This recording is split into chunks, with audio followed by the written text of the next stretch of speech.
maka sebaiknya pada penelitian ini, berdasarkan penelitian saya ini, sebaiknya diberikan pada saat 1-12 jam untuk mengakibatkan perbaikan kornea yang seperti semula. Gitu, Prof. Baik. Jadi kalau sekiranya Anda belum terlalu berani memutuskan pada jam keberapa pasca infeksi, ya, atau sebaliknya sudah, maka barangkali ada istilah yang mungkin untuk pertama kalinya dapat diberlakukan di bidang oftalmologi, yaitu golden period, barangkali begitu, ya. Terima kasih, Sedangkan Prof. Kalau tanda petik Anda belum yakin betul, maka jadikanlah itu sebagai masukan dalam saran untuk diteliti secara khusus, memberikan terapi pada kelompok hewan coba yang diinfeksi. Baik, terima kasih. Saya puas dengan jawaban Anda. Matur nuwun pimpinan sidang. Terima kasih Prof. Edi. Untuk berikutnya kami beri kesempatan pada kopromotor Dr. Nurwasis, Dr. SPM Konsultan. Silakan. Assalamualaikum warahmatullahi wabarakatuh. Waalaikumsalam. Terima kasih Bapak Pimpinan Sidang, Prof. Ketut. Pada kesempatan ini saya mengucapkan selamat kepada Promovendus dari Dr. Ismi Zuria. Pada hari ini sudah sampai pada ujian terbuka, ya. Jadi tinggal selangkah lagi, deg-degannya insya Allah tinggal sebentar, ya. Saya ikut senang dan bangga, ya.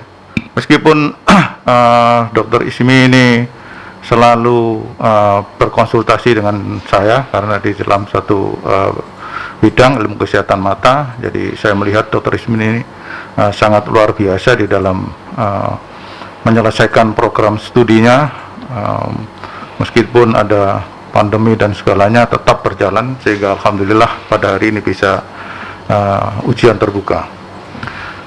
Dr. Ismi juga berkisar pada bidang yang betul-betul ditekuni, yaitu ilmu kesehatan mata, khususnya di bidang imunologi dan infeksi, inflamasi, jadi begitu.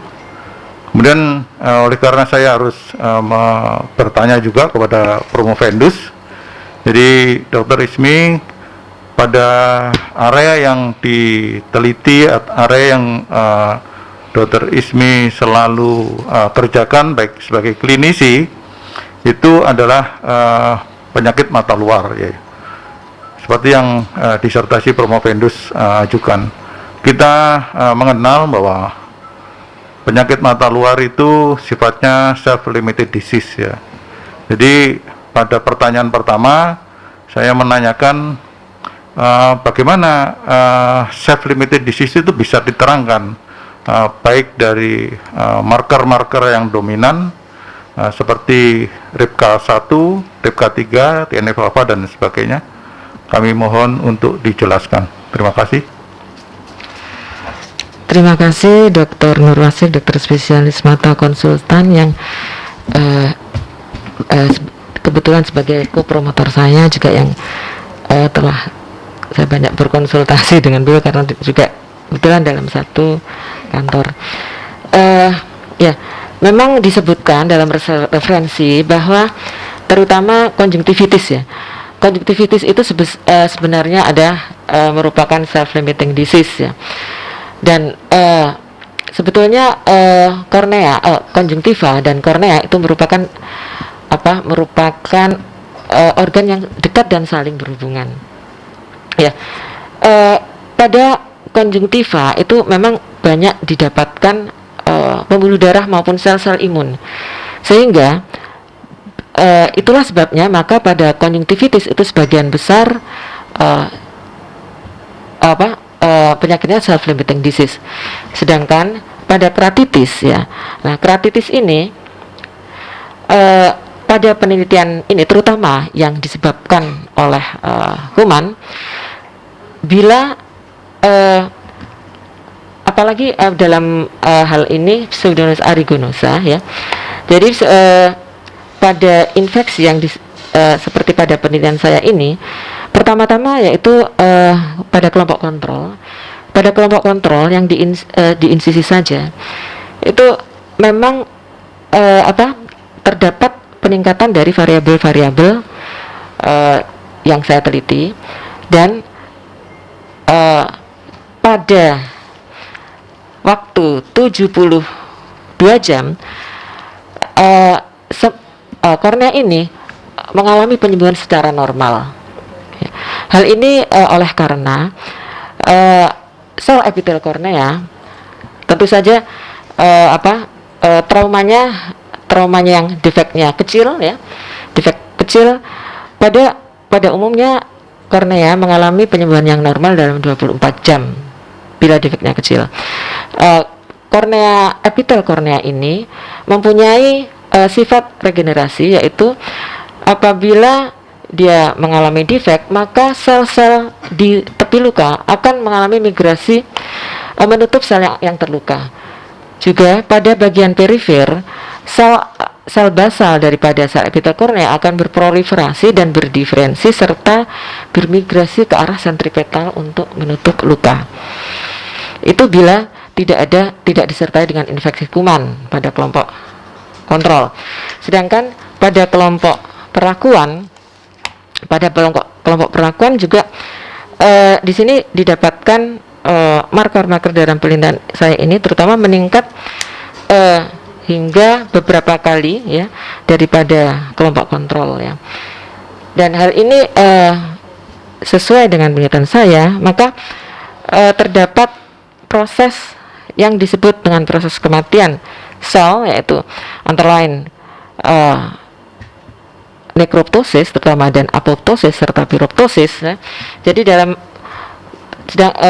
dengan marker seperti dalam penelitian saya, yaitu antara lain caspase 1, TNF alpha, RIPK 1, RIPK 3 dan caspase 3 semuanya meningkat. Dan peningkatan ini sebagian besar terjadi pada waktu 48 jam. Di sini mengindikasikan bahwa keradangan terbesar itu terjadi pada 48 jam. Setelah itu terdapat penurunan ekspresinya. Nah, bila disesuaikan dengan kondisi klinis, maka terdapat abses yang luas pada 48 jam. Setelah itu kornea akan mengalami penipisan. Nah, jadi epitelnya ini sudah mulai habis sehingga korneanya mengalami penipisan. Ya.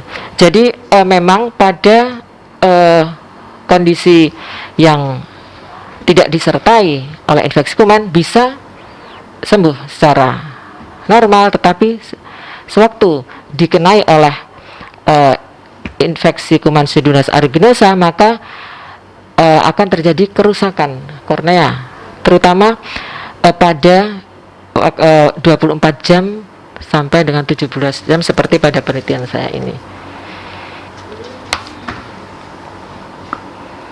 Gitu, terima kasih. Mungkin bisa satu lagi, Prof. Betul sebenarnya. Jadi terima kasih Prof. Vendus, pertanyaannya sudah dijawab. Kemudian yang kedua, jadi setelah Dr. Ismi ini membaca begitu banyak, mempelajari begitu banyak tentang suatu Pseudomonas aeruginosa yang mengenai epitel di kornea, kemudian membaca dan membuat suatu kerangka konseptual yang telah dibangun di dalam untuk disertasi ini. Suatu disertasi akan melahirkan suatu pertanyaan-pertanyaan yang baru, suatu ilmu-ilmu yang baru. Mungkin Dr. Ismi Zuhria bisa memaparkan suatu model berpikir yang baru sehingga bisa disajikan, bisa dipakai pijakan oleh peneliti-peneliti berikutnya. Terima kasih. Ya. Jadi berdasarkan kerangka konseptual yang saya bikin, bahwa terdapat marker untuk piroptosis yaitu caspase 1, kemudian marker untuk nekroptosis TNF dan bisa juga dengan apoptosis ya, TNF alpha, RIPK1 dan RIPK3, serta marker daripada apoptosis yaitu caspase 3. Di sini yang hasilnya adalah meningkat secara signifikan semua kecuali yang RIPK3. Dan berdasarkan hal itu, maka yang di sini dari hasil analisis multivariat disebutkan bahwa RIPK1 mempunyai pengaruh ekspresi yang terbesar yaitu dengan nilai F sebesar 34,68. Kemudian diikuti dengan TNF alpha sebesar 26,28 dan caspase 3 sebesar 19,36 serta RIPK3 sebesar 17 dan caspase 1 sebesar 12. Dan dari sini bisa dapat disimpulkan bahwa terutama yang berperan dalam penelitian saya ini adalah yang berekspresi terbesar adalah RIPK1. Untuk itulah maka berdasarkan penelitian saya ini mungkin penelitian ini dapat sebagai dasar penelitian selanjutnya, terutama ekspresi variabel RIPK1 ini untuk mencegah misalnya progresivitas daripada mencegah progresivitas penyakit, kemudian meningkatkan peluang kesembuhan serta mencegah komplikasi, mengurangi akibat dari komplikasi itu. Jadi mungkin yang dalam hal ini adalah ekspresi terbesarnya ada RIPK1 yang mempunyai masa depan yang perlu diteliti lebih lanjut. Tentunya juga tidak melupakan yang lainnya juga. Terima kasih Prof. Vendus, bahwa memang di penelitian disertasi ini RIPK1 merupakan variabel yang dominan sehingga perlu dieksplorasi dan perlu diteliti lebih lanjut sehingga untuk manfaat sebagai pengobatan di kemudian hari bisa ditemukan dengan baik. Terima kasih Bapak Pemimpinan Sidang, pertanyaan dan jawabannya cukup puas. Terima kasih. Terima kasih Dr. Nurwasis, Dr. SPMK, konsultan ya. Berikutnya kami beri kesempatan pada Prof. Siti Husbaniani Subadi Sugiantoro, dokter spesialis mata konsultan. Kami persilakan. Terima kasih. Assalamualaikum warahmatullahi wabarakatuh. Waalaikumsalam warahmatullahi wabarakatuh.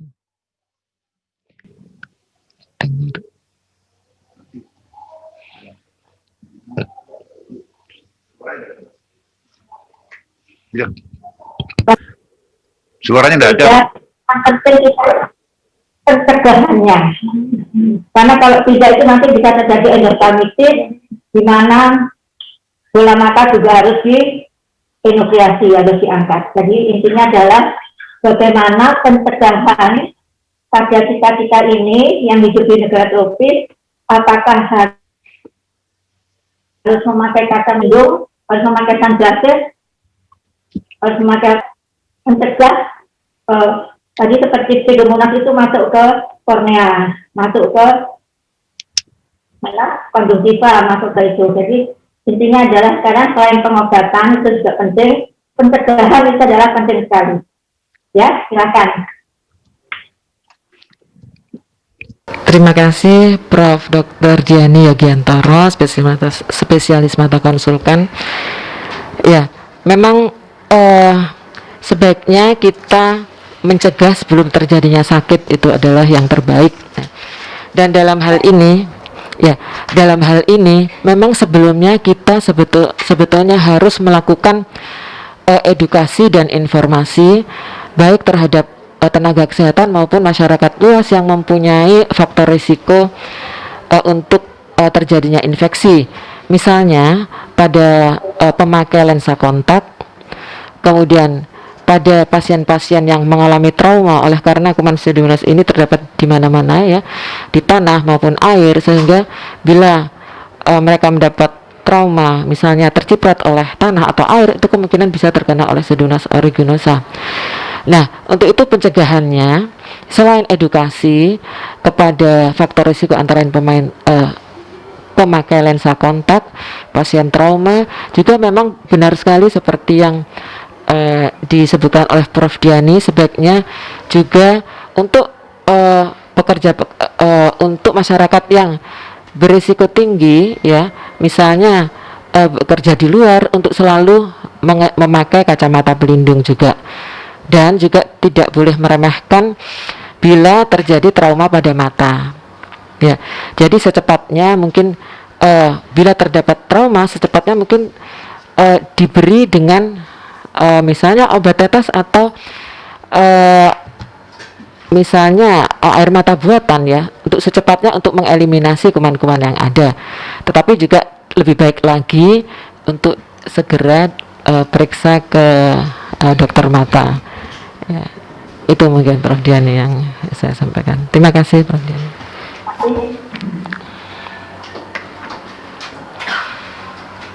Mungkin ada Prof. Sampun? Ya, sampun, matur nuwun. Terima kasih, Prof. Untuk berikutnya, kami berikan kesempatan pada Profesor Dr. Sutoyo, dokter spesialis urologi konsultan. Beliau mantan dekan Fakultas Kedokteran. Go. Ya, terima kasih pimpinan sidang. Assalamualaikum warahmatullahi wabarakatuh. Waalaikumsalam. Pertama, selamat kepada Dr. Ismi Surya. Syukur alhamdulillah, hari ini insya Allah telah selesai pendidikan saudara dan sebentar lagi insya Allah sudah dinyatakan lulus menjadi doktor. Saya ada dua pertanyaan. Yang pertama adalah tadi kan tujuannya mencari mengetahui tentang ingin tahu tentang mekanisme kematian sel epitel kornea oleh karena infeksi Pseudomonas melalui analisa ekspresi Caspase 1 dan sebagainya itu. Sekarang kan Anda sudah tahu, setelah Anda meneliti kan tentunya tahu kesimpulannya itu. Apakah sudah tahu ini secara klinis apakah akan merubah algoritma atau penanganan terapi keratitis karena Pseudomonas? Apakah berubah setelah tahu ini? Itu yang pertama. Kemudian apakah mekanisme kira-kira sama dengan antara keratitis karena Pseudomonas dengan karena virus ya? Jadi karena saya pernah kena virus, jadi saya ingin tahu juga itu. Jadi kira-kira ini sama enggak terjadi keratitis antara Pseudomonas, antara kuman tadi dengan virus? Kira-kira sama, mekanisme sama apa tidak? Terima kasih. Ya. Terima kasih Prof. Dr. Sutoyo, spesialis urologi konsultan. Terima kasih atas pertanyaannya. Ya, jadi apakah secara klinis dapat merubah terapi? Ya, terima kasih Prof. Sutoyo. Sebetulnya memang infeksi karena kuman Pseudomonas aeruginosa ini sebagian besar ya menyebabkan keratitis yang parah ya, akhirnya menyebabkan penurunan penglihatan yang sangat drastis ya, sehingga menyebabkan kebutaan maupun kerusakan integritas daripada bola mata bila terjadi kebocoran atau perforasi. Nah, sebetulnya yang terbaik adalah pengobatan yang secepat mungkin ya, karena seperti kita ketahui bersama, dalam waktu 1 sampai 12 jam seperti yang saya tunjukkan pada tabel perbedaan ekspresi variabel antar kelompok serta pada gambaran klinis itu korneanya masih bagus ya. Tetapi tentunya karena memang ini bersifat akut, kuman Pseudomonas aeruginosa ini, jadi harus bersifat cepat. Dan kebanyakan pasien-pasien yang datang itu jadi sudah diobati sendiri, kadang juga ke dokter umum atau ke dokter lain, itu sudah biasanya mereka sudah pada hari paling hari ketiga gitu, atau mungkin karena transportasi atau daerah jauh. Saya juga kadang-kadang seperti itu, Prof. Jadi sebetulnya untuk terapi sebetulnya memang sudah kuman Pseudomonas ini biasanya kalau ada keratitis kita kultur ya, dikultur, dan kemudian dari hasil kultur itu kemudian bisa menunjukkan sensitivitas terhadap antibiotik apa. Jadi biasanya itu yang kita pakai sebagai referensi. Tetapi sebelumnya juga sebetulnya kalau terjadi infeksi pada kornea itu harus diberi dengan antibiotik yang broad spectrum. Ya, dalam penelitian ini sebetulnya tujuannya adalah oleh karena dari data-data tersebut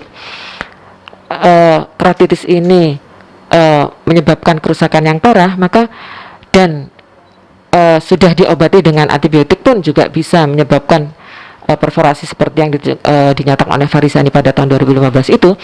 Dan ini kita melakukan penelitian ini, terutama ini masih harus dilakukan oleh penelitian selanjutnya, yaitu untuk mencari obat-obatan yang non antibiotik. Jadi berdasarkan itulah, karena pada proses infeksi ini jaringan bisa dirusak oleh kuman itu sendiri maupun dari akibat reaksi inflamasi dari jaringan itu sendiri. Jadi korneanya bisa rusak karena antibiotik maupun dari reaksi tubuh sendiri. Terus jadi untuk itulah saya meneliti penelitian ini juga untuk dan mengurangi komplikasi akibat dari kuman Pseudomonas ini. Kemudian ya, apakah mekanisme kok sama dengan Pseudomonas dan oleh karena virus ya? Mungkin ini ada hubungannya dengan yang disampaikan oleh Dr. Nurwasis. Sebetulnya kalau virus itu biasanya self-limiting disease. Kalau virus ya, berbeda dengan kuman Pseudomonas ini. Biasanya kalau keratitis yang disebabkan oleh virus itu, terutama virus herpes simplex, itu pada awalnya itu hanya menunjukkan gambaran klinis yang ringan ya. Jadi bisa sembuh sendiri. Tetapi bila penyakit ini bisa rekuren, jadi tidak bisa sembuh secara sembuh sama sekali. Jadi herpes, terutama ya herpes simplex ini, jadi dia bisa dormant, kemudian pada suatu saat bila kondisi jaringan atau kondisi tubuh menurun, dia bisa reaktivasi lagi. Dan ini yang juga mungkin harus kita beri pemahaman kepada pasien.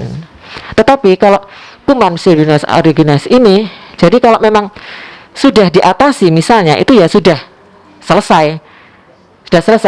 Jadi tidak akan terjadi reaktivasi dan seperti virus gitu, Prof.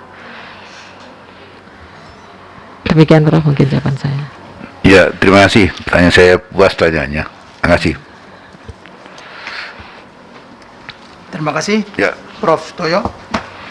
Untuk berikutnya kami persilakan Profesor Dr. Indri Savitri Mukono, Dr. Magister Sains.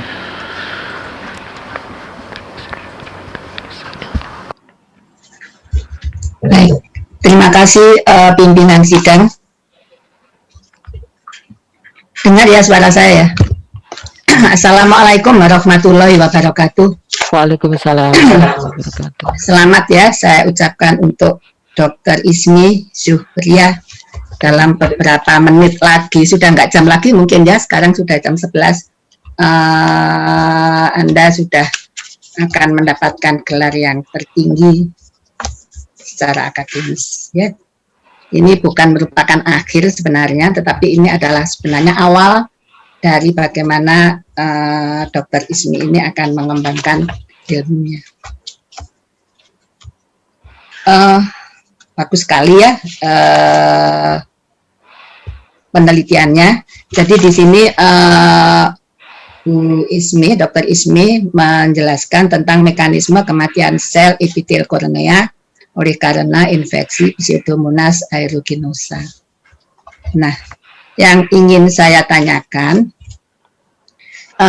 dengan mengetahui mekanisme ini, jadi kan dengan terinfeksi oleh Pseudomonas, aeruginosa, kemudian nanti akan terjadi apoptosis gitu kan. Nah, dengan adanya mengetahui hal ini, bagaimana saudara nanti akan melakukan apa ya, semacam perubahan tata laksana atau apapun untuk penderita-penderita yang memang diduga terinfeksi oleh Pseudomonas aeruginosa. Jadi bagaimana hubungannya antara kedua hal itu? Jadi ini kan terinfeksi kemudian terjadi apoptosis. Nah, kalau orang yang terinfeksi itu apa dengan hasil penelitian ini, apakah bisa mempengaruhi penata laksanaan terhadap infeksi ini? Terima kasih. Terima kasih banyak Prof. Dr. Indi Savitri atas pertanyaannya.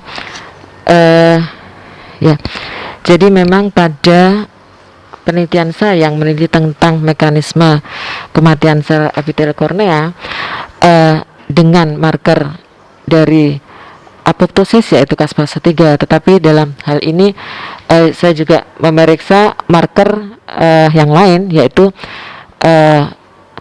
RIPK1, RIPK3 sebagai marker daripada nekroptosis, kemudian juga Caspase 1 sebagai marker daripada piroptosis.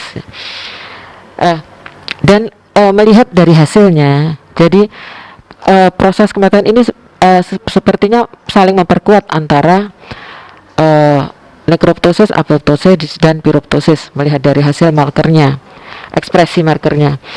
Dan kemudian untuk tata laksana yang diduga dengan terinfeksi ini sebetulnya kuman seperti mungkin saya jelaskan sebelumnya, kuman Pseudomonas aeruginosa ini merupakan patogen oportunistik. Ya, patogen oportunistik sehingga dia memang virulensinya itu tinggi untuk menyebabkan infeksi. Nah, untuk tata laksananya selama ini yaitu dengan diberikan antibiotik yang broad spectrum, kemudian sambil menunggu dari hasil kultur dan sensitivity. Nah, dari perjalanan penyakit pasien-pasien selama ini yang kita jumpai, jadi meskipun sudah diberi antibiotik pun itu bisa menyebabkan kerusakan kornea yang antara lain meninggalkan jaringan parut. Nah, untuk itu penelitian ini adalah untuk tentu saja dengan dilanjutkan penelitian selanjutnya, yaitu untuk mencari terapi selain antibiotik, yaitu melalui marker-marker yang saya teliti ini untuk mencegah progresivitas maupun untuk mengurangi komplikasinya. Jadi untuk penata laksanaan selanjutnya mungkin masih diperlukan penelitian-penelitian yang lebih lanjut, Prof, berdasarkan hasil dari marker-marker yang saya periksa ini. Satu kali lagi ya, Prof. Ketut. Prof. Ketut satu lagi ya, boleh ya? Silakan. Di sini saudara kan meneliti tentang apa yang telah dijelaskan tadi ya, tentang bagaimana mekanisme terjadinya apoptosis. Nah, sekarang apa hubungannya antara yang saudara teliti ini dengan saudara menyarankan edukasi dan informasi terhadap tenaga medis dan masyarakat tentang faktor risiko. Jadi yang diteliti kan terjadinya faktor apoptosis itu. Kemudian dasar atau dari hal yang manakah dari yang saudara teliti sehingga saudara mengusulkan, menyarankan edukasi itu? Ya, terima kasih lagi, Prof. Jadi seperti kita ketahui bersama bahwa kuman Pseudomonas aeruginosa ini dapat menyebabkan infeksi yang bersifat akut dan sangat cepat menimbulkan kerusakan pada kornea. Ya, terbukti dengan penelitian ini bahwa dalam jangka waktu 72 jam sudah menimbulkan abses maupun penipisan kornea. Dan bila penipisan kornea ini tidak ditangani ya, akan menimbulkan perforasi atau